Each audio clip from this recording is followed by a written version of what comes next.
to Middle Ground Books After Hours. My name is Megan. I'm Deborah. I did the robot voice last time. I'm Lance, and I feel like I need to do the robot voice this time because this time we're actually really talking about... Okay, but do it like the Marvin way. I'm Lance. Yeah. Marvin the depressed robot. From Hitchhiker's Guide to the Galaxy. Yeah. So we may... maybe we need some, spacey sounds here. I was listening to this other podcast that shall not be named. Science Fiction and Fantasy Addicts. Wait, I just named it. And they were talking about, we should have this cool sound effect right here. And it's like, oh, you poor guys. You've got 20 million thousand times more subscribers than we do, but we have the coolest sound guy ever. But we have more subscribers. It's time to celebrate. Yes, woo woo. We can have some little party noises in the background. We have more than 100 subscribers on YouTube today. Yay! And some of them are so very attractive. Like the lone Rocketeer, such a handsome guy. Maybe they're all very attractive. They might be. It depends on who is doing the looking. Isn't beauty in the eye of the beholder? So yeah, a bunch of them. So the ones who've got public profiles, so thank you. And they have such great names, a lot of them. So Hooked for You, Juju the Goat. Juju the Goat is perhaps my favorite handle of all time. Jimbo Hannon, of course, the Lone Rocketeer. Glad Design, I know who that guy is too. Atticus Ghost, Eric, Paul, Julie, Bryn, thank you guys for subscribing. It is really cool. And later in the episode, we'll be able to talk about some comments and maybe even talk about some things you guys want to talk about. Cool. But we're talking so far about Megan's favorite science fiction. I like sci-fi. I don't know that it's my favorite. It was a very tongue-in-cheek comment because Megan, before we started recording, was saying that she chooses a lot of sci-fi books, they're on her TBR, but then she always ends up doing other ones instead. Yeah. I'm interested. I want to read them, but I don't read them as often as I do the fantasy books. I should remedy that. But yeah, I always enjoy the ones I do pick up and read, so I need to get into it more. So here's a question we're kind of starting out with. Have you thought about, science fiction? Last time we had kind of a, not really an argument, but talking about, high sci-fi, low sci-fi. What's science fiction at all? Because there's kind of this window where science fiction basically starts. And before that, it's hard to say, well, this is science fiction because science is not really a thing. And so what does sci-fi mean to you? Good question. Because to me, I generally, now, think of any book that is sort of set in the future or possibly set in the present, but it's almost like it's a fantasy magic kind of thing, but it's not like a incantation, special, innate power kind of magic, but more like a science-based magic. Does that make sense? So the Time Machine is a science fiction because it was a created machine, at the time, he was saying, this technology could be developed and this could possibly happen. And so that's what I think about more as science technology. Fiction, that it's it's still sort of a fantasy kind of story, but rather than magic, it's a technology research-based kind of magic. So does that make sense? So we're going to do fiction, science, fiction, science. All right, so very quickly, what's happening in the store? We would have loved to tell you about graduation, but we just missed it because it happened last weekend. But this week, we've got Tuesday drops that are happening, and we also have a bunch of book clubs that, in fact, my book club is meeting. When this drops? I think mine will be 2 days in the past. Yes, so if you have the Time Machine, you can go back to Debbie's book club. But Debbie's doing I need the sound effects again. We need kind of the Mystery Machine theme. We watched a Scooby-Doo the other day. So Debbie's group is the Mysterious Mystery Podcast. What am I even saying? Mysterious Mystery Book Club. This month, our topic of discussion was Strange Buildings. It's the third book by the author Uketsu. Did I say that right? It's translated from the Japanese, and it's considered a Japanese mystery horror. So I was a bit hesitant. And I would say that for some people, it probably does include some triggers, but I would say that it wasn't necessarily because of horror. It was because of other things. But it was a very interesting book. It was presented as like disparate stories that the author collected as files. And it really comes across like they're doing like a journalistic report. Does that make sense? Of like a true crime reports. And in fact, one member of the book club told me that she actually, as she was reading it, was like, is this true? Because that's how the author writes it. Mm-hmm. So she like actually Googled it and made sure that it was fiction, which thank God it is fiction because it's kind of horrifying. But at the same time, horrifying things happen in real life as well. But so it's presented as like all these different disparate stories that all have to do with strange buildings. But then as you continue to read, you start to realize that all of these things are not separate. It's all connected. And the Fantastic Fantasy Book Club, which also is happening on Tuesday, or which day is your book club? Thursday. The day that this drops. Yeah. So what's your book club about? We're reading Silver Cloak by L.K. Stephen. I need to get myself in gear and finish it. But yeah, it's a fantasy story that's got a really interesting magic system. So the way magic works, these mages, they refill their power well by like either pain or pleasure. So like there's some people who follow this like trajectory of like they cause themselves pain to like get more powerful, and then there's some people who follow like the pleasure where like they're drink good wine. So it's either hedonistic or masochistic. So it's a very different magic system, and it's kind of interesting. But there's like sort of this magical police force that the main character wants to be on to avenge her parents' death, but then she has to go undercover as one of them, as this crime organization. So is one form or the other more powerful? It does different things. Like I can't remember how they phrase it, that like the pain makes it still refills your magical well, like refills your magical energy, but it has a slightly different effect on it. And I can't remember how they phrased it. I don't have the book in front of me. So you can check out middlegroundbooks.com for the schedules and times for book clubs. Yes? Nos? Yes? Yes. Yeah. Or you can check the socials. My book club is the Alien Worlds Book Club, and it is on actually Saturday this week. It is not on Thursday. So you have a couple of days. And we're going to be talking about J. Allen Hynek, and it's actually a biography of J. Allen Hynek. He is the one who basically wrote the paper that the Navy asked him to basically research about all the UFO happenings that happened from like the 1950s through the 1970s. And it is not really science fiction, but it is a very interesting tale nonetheless.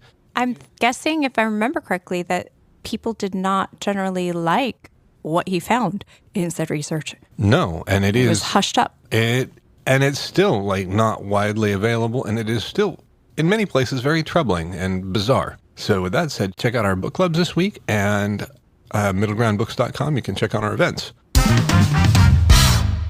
Okay, so science fiction, science or fiction. So we're going to start out with a great fictionist, Albert Einstein. He wrote fiction? Okay, so you're on a train moving at the speed of light. I mean, it's true. That's really not a possibility. So if you think about it. Theoretical stuff. So I got Albert Einstein's General Relativity as an audiobook. Wow. I listened to it like 4 times. I still got about 0.4% or something like that. That's more than I would have got. But a lot of his experiments are thought experiments. If this could happen, then what? Which is sci-fi. It is kind of science fiction, isn't it? I never thought about that, but yeah. And kind of similar, like we talked in episode 4 about Edwin A. Abbott's book, Flatland, where it's actually an epistolary tale. The shape is telling about his experience his as a shape. On a plane. On a plane. Yeah. So completely fiction, but it is still referenced all over the place in physics books because he talks about, okay, how does something happen in a dimension that we can't perceive? And so he postulates fourth dimensions, fifth dimensions, other dimensions that because we live in three, we have no access and no ability to perceive those dimensions. So Albert Einstein, well, we would say that's science, even though there's a lot of fiction in it, just to be able to help us grasp this science. And you already talked about H.G. Wells. I did not pull up Time Machine, but I do have, and this is just bookshop.org. It is the way you can get ebooks or you can get books delivered to your home. You can support us at the same time. They are affiliated with the American Bookseller Association. You can click on us as your bookstore, and we get a profit every time you buy, whether it's an ebook or you have a book shipped to your home. And I got this. There are some classics that are just free. So I got this Invisible Man. I think actually I paid $1 for this ebook. What a blogging. Yeah. But like every Wednesday, bookshop.org drops ebook specials. Like they'll be like, all of these titles this week are $2.99 or less. And so I've gotten lots of great books that I've already read on as ebooks, or I have on my to be read list as ebooks that I got for $2.99 or less. And still a portion of that comes back to our Middle Ground Bookstore. So you can find that on our link on our website too. And so Debbie talked last time about how science fiction changes over time. So this comes from the Invisible Man. Here's the science. I'm putting down some science here. So I'm going to read it. Page 90. Actually, page 91. You make the glass invisible by putting it into a liquid of nearly the same refractive index. A transparent thing becomes invisible if it is put in any medium of almost the same refractive index. And if you will consider only a second, you'll also see that the powder of glass might be made to vanish in air if its refractive index could be made the same as that of air. For then there would be no refraction or reflection as the light passed from glass to air. Yes, said Kemp. But a man's not powdered glass. No, said Griffin. He's more transparent. Nonsense. That from a doctor. How one forgets. Have you already forgotten your physics in 10 years? Just think of all the things that are transparent and seem not to be so. Paper, for instance, is made up of transparent fibers, and it is white and opaque only for the same reason that a powder of glass is white and opaque. Oil white paper fill up the interstices between the particles with oil so that there is no longer refraction or reflection except at the surfaces, and it becomes as transparent as glass. And not only paper, but cotton fiber, linen fiber, wool fiber, woody fiber, and bone. Kemp, flesh. Kemp, hair. Kemp, nails and nerves. Kemp, in fact, the whole fabric of man except the red of his blood and the black pigment of his hair are all made up of transparent, colorless tissue. So little suffices to make us visible one to another. For the most part, the fibers of a living creature are no more opaque than water. Great heavens, cried Kemp. Of course, I was thinking only last night of the sea larvae and old jellyfish. No, you have me, and all that I knew and had in mind a year after I left London 6 years ago, but I kept it to myself. I had to do my work under frightful disadvantages. Blah, blah, blah, blah. Okay. Yeah, I was having so many connections of things that you were reading there, but one of them was directly connected to Project Hail Mary, because you were talking about how like we as humans are like invisible, could be invisible to one another.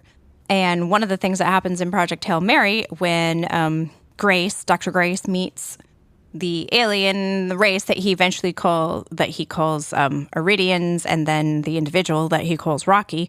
That's one of the things that is very different about that alien race, is that they do not have visual sight. They see by hearing, like a very, very highly developed sense of hearing, and they have interesting conversations back and forth. Like Rocky is like, you humans, you're so dependent on your sight, but at the same time, there are advantages to having sight. And so, what's really cool about reading Project Hail Mary, they touch on it a bit in the film, but the book is always better, and it's more highly developed. And one of the really cool and interesting things about Project Hail Mary is the cross-cultural interactions between Dr. Grace and Rocky, and the things that Dr. Grace realizes about himself as a human. Both are strengths and our disadvantages when he is learning about this other race and how they perceive the world and how they experience the world. And yeah, so that's actually, could I read a section about one of those? Yes, but I'm going to, while you're finding the section, I'm going to say just the question I had that brought up by H.G. Wells. Was that science? So the other thing I thought about when he was saying about oil in the paper, like making it transparent, it made me think of on The Simpsons when there was an episode about if you press a piece of paper to the food and it makes the paper, that's your window to obesity. And so I'm like thinking, he's right. You can make paper so you can see through it. So, I mean, what he's saying does have a basis in truth. But it's pretty much poppycock because like he says he needs some turbines and he makes this chemical concoction that basically pulls all of the color out of bone, out of blood, out of hair, out of skin, and just kind of not really good science at all. But it provided enough so that the people of the time said, yeah, it could work. It was like a jumping off point to... I think partially because like verisimilitude, our ability to believe that something's real. Back in the day, people didn't have really good grasp of what science might or might not be able to do. Like, might science be able to make a person completely invisible? Well, yeah, no, it could happen. I mean, they do sort of similar things. Magicians do sort of similar things with reflection and so on. So that might have also been part of his inspiration for that idea. So what do you got? Okay, so this is a conversation between Rocky and Dr. Grace. If you have seen the movie or know anything about it, when Dr. Grace's ship, the Hail Mary, first encounters Rocky's ship, the computer identifies it as Blip A, just because it's like the first non-celestial body that they've encountered, so it is therefore labeled Blip A. So at this point in the story, they are searching for Blip A. And so here we go. Grace says, okay, I think I have it pointed roughly towards your ship. Rocky concentrates on his texture monitor. Understand. 37 seconds until flash. Hey, what is your ship's name anyway? Blip A. No, I mean, what do you call it? Ship? Your ship has no name? Why would ship have name? Question. I shrug. Ships have names. He points to my pilot's seat. What is name of your chair? Question. It doesn't have a name. Why does ship have name but chair no have name? Question. Never mind. Your ship is Blip A. That is what I said. Flash in 10 seconds. Yeah, it's kind of like, yeah, why do we name some things and not others? Yeah, he's like, why does your chair not have a name? It's a weird human thing we do, I guess. Yeah. And there's lots of things like that that are just cross-cultural conversations that they have that he's like, oh, that is kind of odd now that you mention it and now that I think about it. And they also have conversations about, like, when Grace gets emotional about things, like he'll cry tears of joy or tears of frustration, and Rocky will be like, face leaking again. And Grace will be like, well, it's just because we humans are made of so much water, you know? And yeah, or like there's one point when Grace is doing a spacewalk and he drops something and it floats away in space. And so he's like, Rocky, can you make me more of these screws? Why need more? Question. Well, because I dropped one. Hold on tighter. I'm using my hand to unscrew the... Well, use other hand. I'm using that hand to hold on. Well, use other... Never mind. I make more screws. Because Rocky has like 5 arms, you know? Yeah. But we have limitations. We only have 2 arms. What can you do?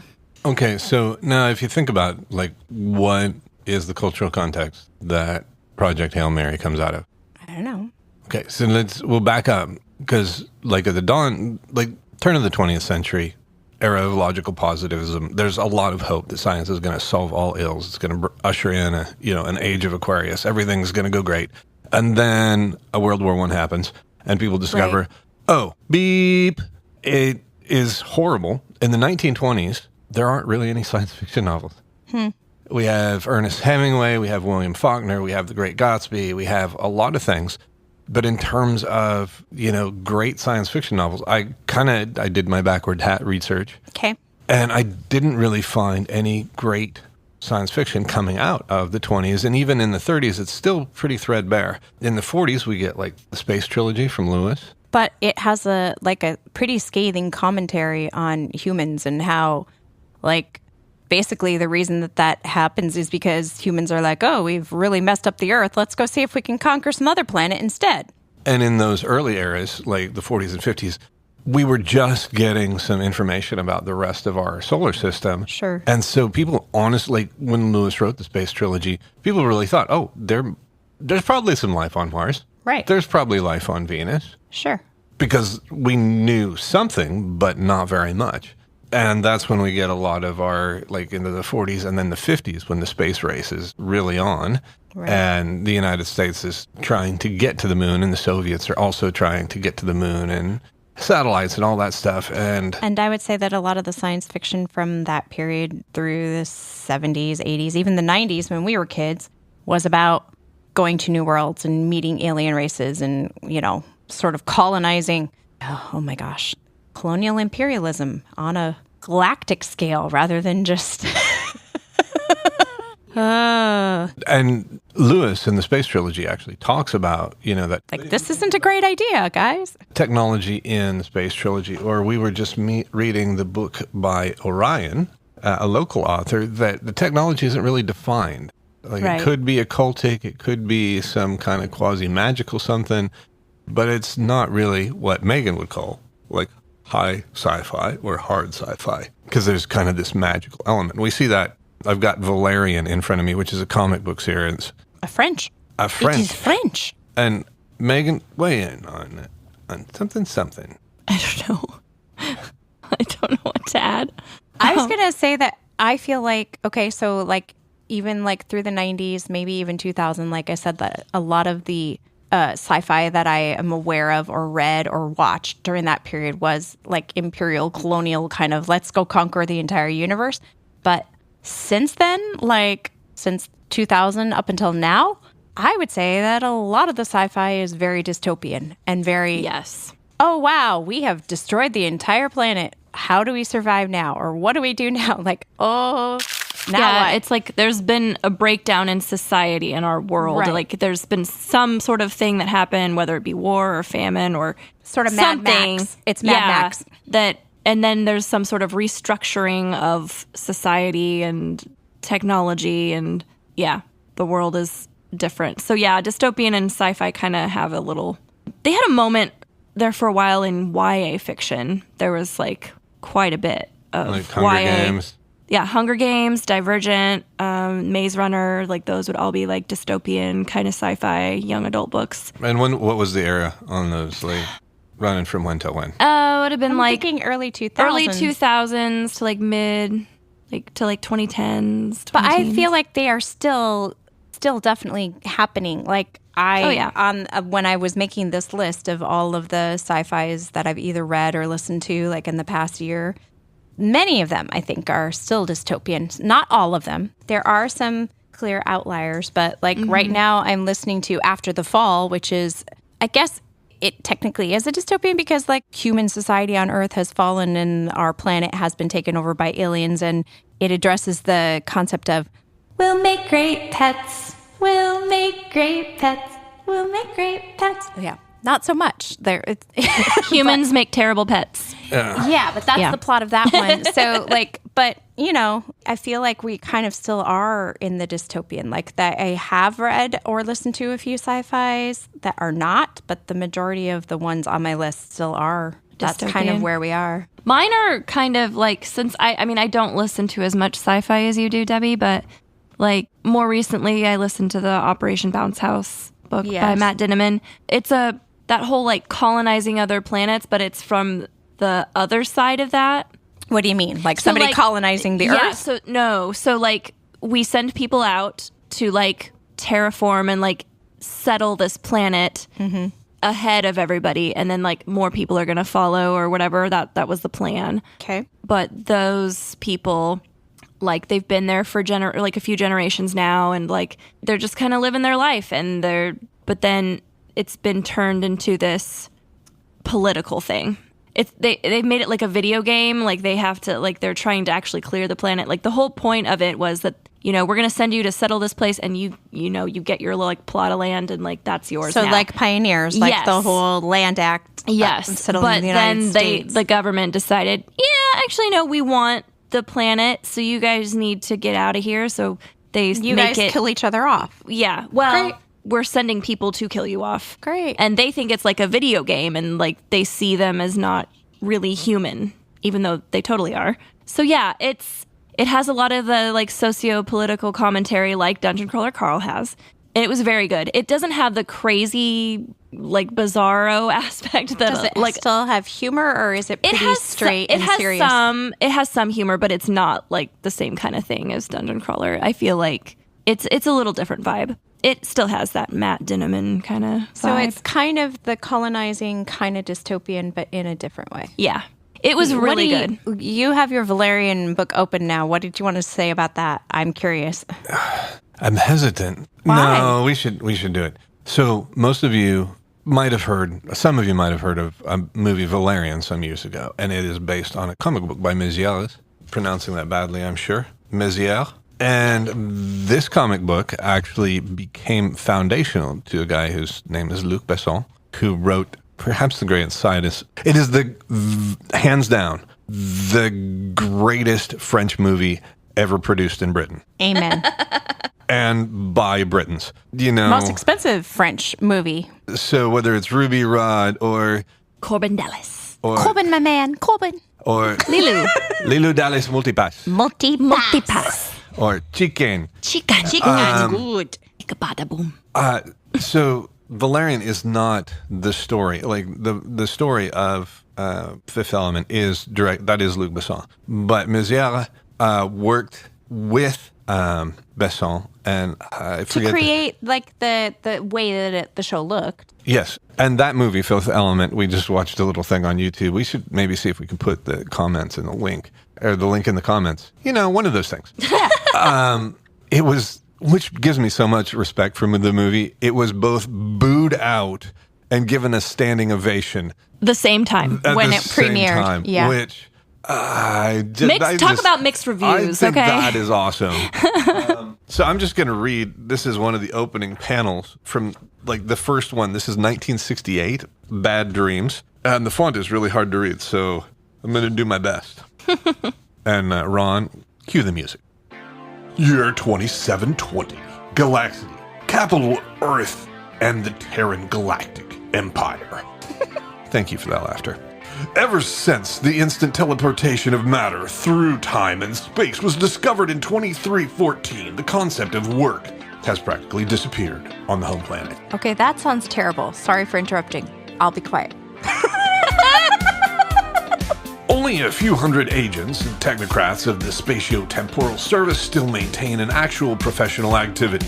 The agents patrol history to safeguard it from time travel pirates and explore distant planets to secure new resources for Earth. The technocrats are scientific administrators. The most powerful of them, those belonging to the First Circle, constitute the only form of planetary or interplanetary authority. As for the rest of humanity, it indulges in blissful habit of dreaming under the control of the Dreams Department, which schedules the program. Civilization seems to have reached a point of balance. It is now 3:03 p.m. Standard Earth Time. Da-da-da-da! 3:03 p.m. And then we Very get to meet specific. Valerian Yeah. and his love interest counterpart and hero, Laureline. And some of the things to know about Valerian: Han Solo, encased in carbonite, totally from Valerian. The shape and structure of the Millennium Falcon, totally from Valerian. Mm-hmm. Darth Vader, okay. It's like Darth Vader mixed with Shredder from the Ninja Turtles. It's like a mashup of those two costumes. Well, but it preceded both of them. Yeah, so for they sure. are 100%. They're like chopped up bits of whatever that character was. And so, and that one is from the Empire of a Thousand Planets, and that was released in 1972. And then we have our first Star Wars movie in 1975. 4 or 5. It was around the time it was we later. were. It was like 77, 78? 9? 78, maybe. I was a small child. And that, again, in this, like, are there any high sci-fi? Well, they're talking about space, time travel and all this other stuff. But really, it's almost the Buck Rogers and the Flash Gordon. 24th and a half Everything's century! got dials and bulbous shapes, and they have no idea what any of it would actually look like in the future. And he actually is time traveling to 1984. Really? I'm pretty sure it's 1984. Yeah, he's going to the 80s is the future. Yeah. And at that time, the Earth has been completely destroyed. But the 80s would still be the future when this comic was first made. Yeah. But it was a pretty bleak picture of the 80s they had. I mean, 1984, like... Yeah, Yeah. true. I mean, and when we were children, we basically were hopeless. Like, we Gen Xers, it was like, yeah, you're not going to live to adulthood, and, oh, the whole world is going to be... And I think it was like, we have not only, like, we're into the 60s and 70s, so the Cold War is raging at this point. Oh, for sure, yeah. And so the thought is, like, I'm pretty The world's sure... gonna end. Global thermonuclear destruction. Yeah, I That's think what it was that there was expected. a nuclear blast that melted the ice caps and flooded the world is, I think, kind of what messed it all up. So, but here we are in 2026. And the ice caps are melting more slowly than we expected. Well, and that comes into Project Hail Mary, too. That's something that happens in the book that they didn't do in the movie. They actually purposely blow up part of Antarctica to, They do a lot of things. That's the other thing culturally with Project Hail Mary. It's not just the cross-cultural experience of Grace and the alien race. It's also the cross-cultural experience in the flashbacks of the story about how all of the world's population overcame all of their differences to work together to save humanity, which is pretty cool. But one of them had to do with Antarctica, blowing up Antarctica.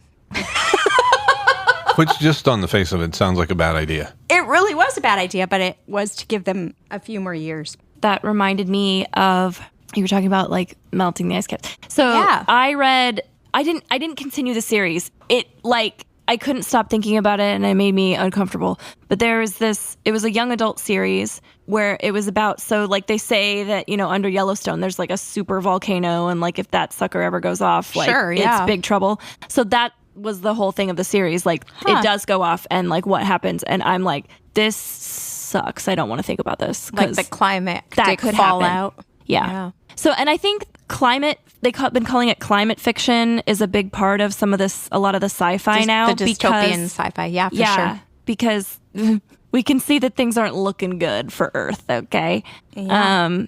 But it's sort of depressing for me to, like, when I read that series, like, I read just book 1 because I'm like, I can't continue this. This is depressing me. Well, This is a bummer. I just finished The Danger of Small Things by Carol Lewis, which is a near future dystopian YA, and it's about it's saying the danger of small things that nobody really noticed when the very last bee died, but everybody noticed the impact very quickly. So Yeah, man, and we've already noticed the decline of bees and other, like, pollinators. So, it's scary. I don't like those because it's, like, too close to reality for me that I'm like, nope, I need some, like, weird alien. Like, I can't do this. So those are like true sci fiction then? When you feel like it's too close to reality, that's what you got your...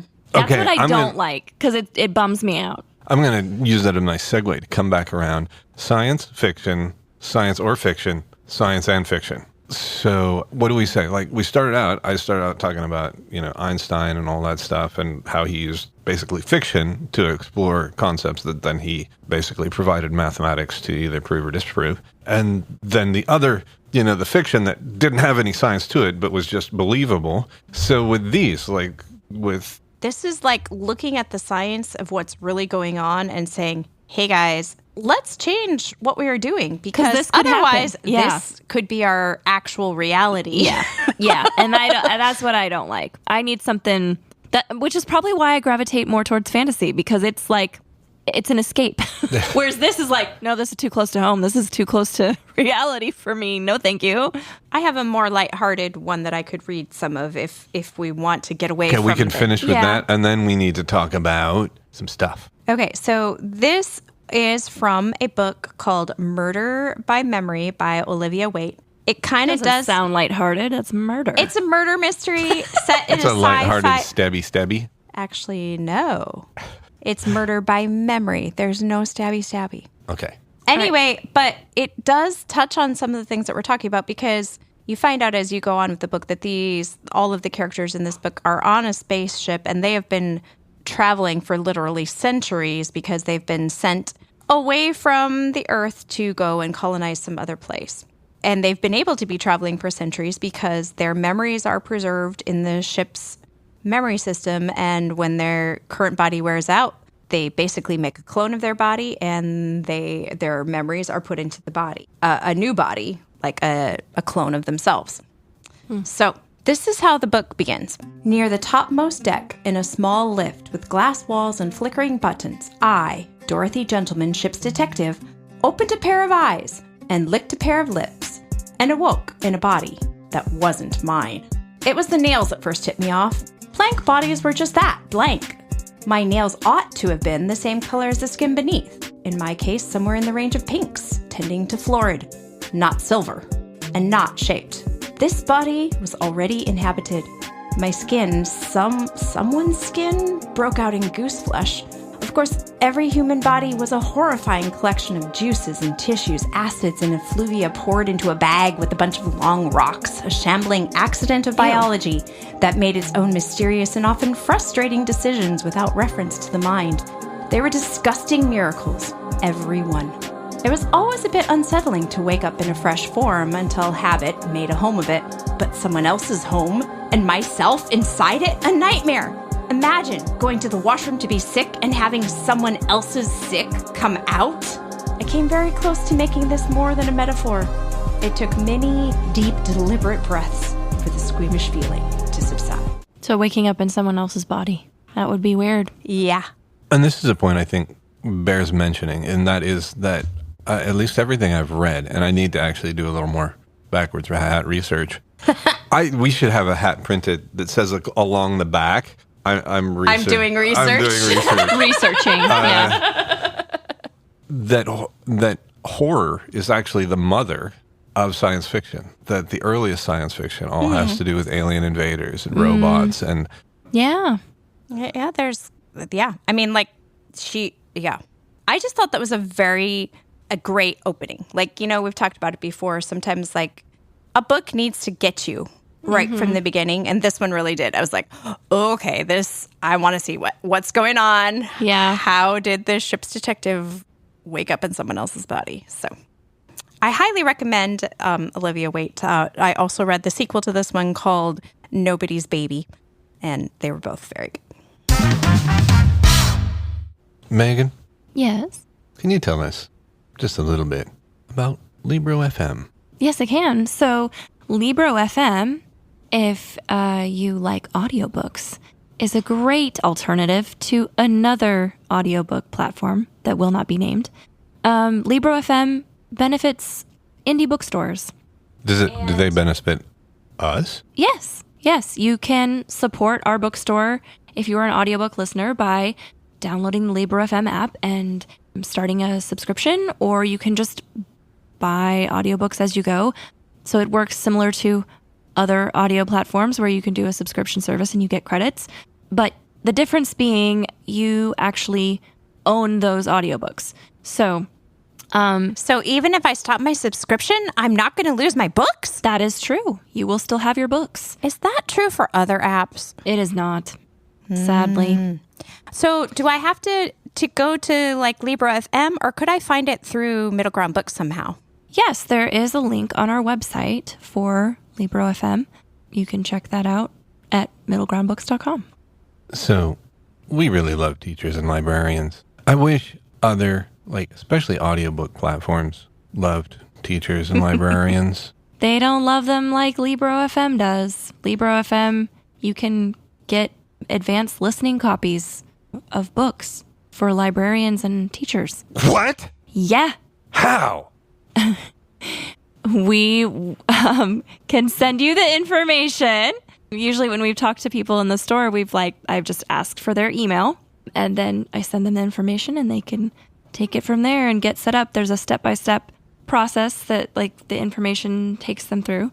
And so they can get advanced listening copies like we do, be part of that exclusive club. It's pretty great. I'm not going to lie. That's mainly how I consume my books these days is through the Libro FM app. So, as we mentioned at the opening, we've crested over 100 subscribers. Woohoo! Which is kind of a little crazy and embarrassing. Yeah, I'm still in my mind like no one listens to this. So part of it is that I am technologically impaired. I don't know why Megan is laughing so hard. Because I don't think you are. I think you just don't have the patience for it. And so that is why sometimes you just hand me your phone and say, do the thing. I'm trying to do this. Just can you do it? So we have... Which is fair, you know? Technology can be frustrating. We have some terrible, like, early YouTubes that, like, from a year ago, we, like, got a comment on, like, our Douglas Adams video, our Don't Panic video. And we're going to have, like, another Douglas Adams episode when we get through the newest installment of the Douglas Adams book called... And Another Thing. By... Ian Colfer. That was almost synchronized. That was amazing. But Volkus said, and this was a year ago... You want to read that, We're behind Debbie? on our comments, huh? Yeah, we're a little. He says, no reviews? Well, I shall be the first. I love Douglas Adams books, but hats off to you guys for making a well-thought, affectionate approach to his material.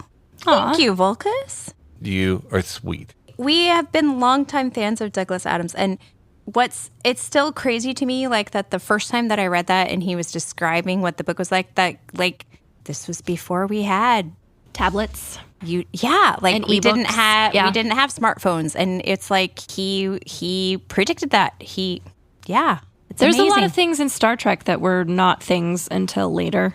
Like they had them in Star Trek first. Yeah.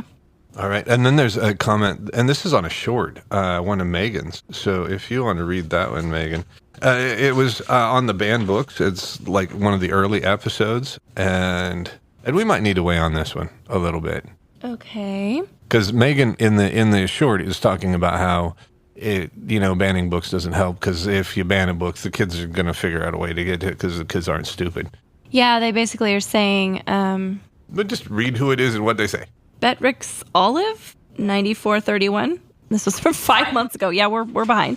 Says we were talking about banning books and says we could Mortal Kombat competitions and you could show the Saw trilogy during science. Kids are smart. Just let them watch and read whatever they want. I mean, I'm there, but I'm also not there. Like, part of me says, Well, I think it depends on the kid. Like, it really does. Because some kids are going to, be ready for things at different ages. Like, it just depends on the kid. I saw actually a clip today of Matt Dinniman talking about how he's like, I usually tell people, like, don't let your kids read my books, like, unless they're, like, 15 or older. But then he was signing books and this woman and her like 8-year-old came through and she was like, my daughter wants my book signed by you. And he was kind of like, okay, but this is pretty mature content for her. And the mom was like, no, you don't understand. She's already read them and loves them. And then like the 8-year-old goes, glurp, glurp, mother. Wow. Yeah, wow. So it depends on the parent, depends on the kid, like what the parent is comfortable with a kid doing and what the kid is comfortable doing. Like it kind of just varies. Well, and like I think I said in this episode that this person was commenting on, I feel like if a parent is listening or watching or reading with their child and they're talking about it and it can be a teaching opportunity. Mm-hmm. And honestly, like you talk about all the vulgar language and stuff, that kid has probably heard that. Of course. Already. Of course. Even in this school, world. like my gosh. you hear it everywhere. So yeah. You know. And so Good Riddance 1986 at Good Riddance 1985. So those are two different, maybe they're the same, I don't know. And this was only 2 weeks ago, says, I don't think many parents pay attention to the media children consume. Many assume it's just a game, Cyberpunk 2077, or just a cartoon, Edge Runners. So it was, it was a short. Responding to your comment about No, it was actually, I was talking about the kid who met us. I know. Yeah. That's what I was saying. He was responding to your comment about meeting the child at So yeah, thanks Comic-Con. Thanks for the comment. Good riddance, GR. I think that is true. I feel like there are some parents who are just kind of like let their kids do whatever they want. Isn't that kind of always though? Because I mean, But- my parents didn't have any idea what I was reading when I Yeah. was like. I feel like that was more common in previous generations. I feel like now there's a lot more that are hyper aware, or they try to be. They try to put be aware of what they're watching. There's literally no way as a parent you can be aware of what your children are doing. No, you can't. They might try we have to, we have adult children now, and they will tell me things like, "Oh yeah, we used to do blah blah blah," and I'm like, "You did what?" And I felt like I was a fairly protective and watchful parent, but they they find literally ways. tell me things all the time that I'm like, I had no idea. Yeah. So, I mean, I don't want to say, oh, just give up parents, but No, that's not what I'm saying at all. but they're, if they want to get a hold of something, and I think we talked about that in the banned books episode. I'm like, if they want to get a hold of those banned books, they're gonna Right? And trying to ban them is only going to make them more interesting. Oh, for sure. Yeah. So, thank all you guys, our new subscribers, and I still don't know if there's a way they can comment on Apple. But on the we do podcast also stuff. want to say that if you listeners have a certain author you would like us to talk about, or a book you would like us to discuss, we would be open to those kind of comments and Yeah. suggestions. Or Let us know completely- what you're reading and what you think is cool. What should we be talking about? Yeah, or if you just want to hear us talk about spam Bigfoot and whatever that. Whatever random thing comes into our brains. We'll probably do that as well. I mean, yeah. We kind We of are had who we are, guys. we kind of had an outline for this, and it still went. I think we did pretty well. Yeah, doing so great right now. We really did. So So until next time. We'll meet you in the middle.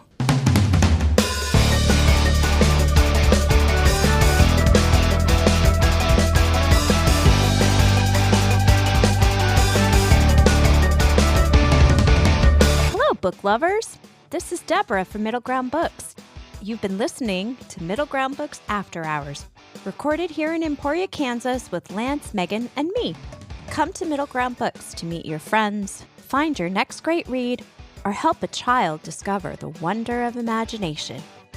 Middle Ground Books After Hours is produced and remotely engineered by Cosmic Atom Sound Studios, producing the vision and making it sound. Cosmic Atom Sound Studios. Let's come together and build something new. We're so glad you spent this time with us after hours. Goodbye until next time when we meet you in the middle.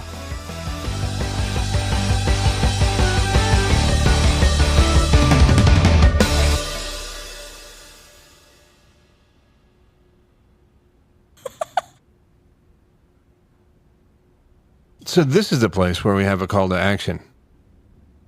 Damn.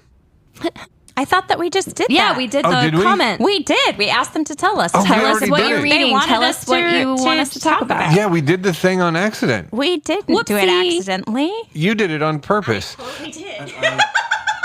Totally missed that. I was following the outline, and so then I was really confused. I'm like, what do you mean? And Ron, I got a laugh track.